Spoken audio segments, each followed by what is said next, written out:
आज हम लोग करने वाले हैं एक कमीशन आर्ट वर्क, वो भी A3 साइज पर। तो ये कमीशन आर्ट वर्क है मेरे दोस्त की मम्मी और उसका। चलो शुरू करते हैं। तो इस आर्ट वर्क करने के लिए हम लोग रियल मेथड का यूज़ करेंगे। तो पहले चाहिए एक स्केल, एक पेंसिल मैकेनिकल और ये सर। तो पहले हम लोग पेपर पर ये मेथड ड्रॉ कर लेंगे।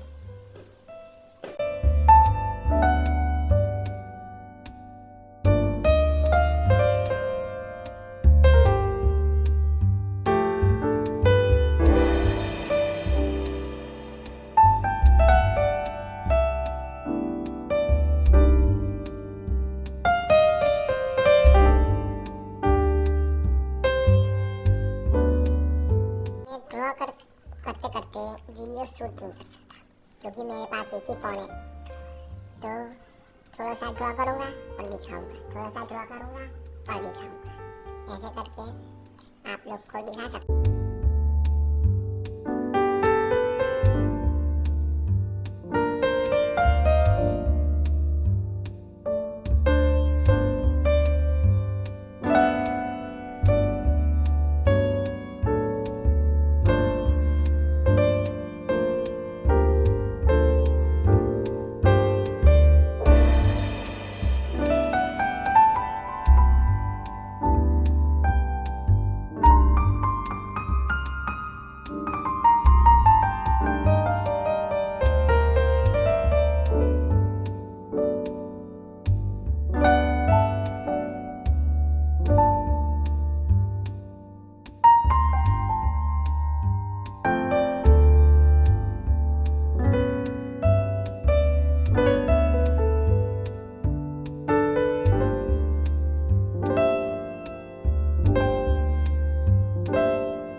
तो फाइनली अब हमारा आउटलाइन खत्म हो चुका है।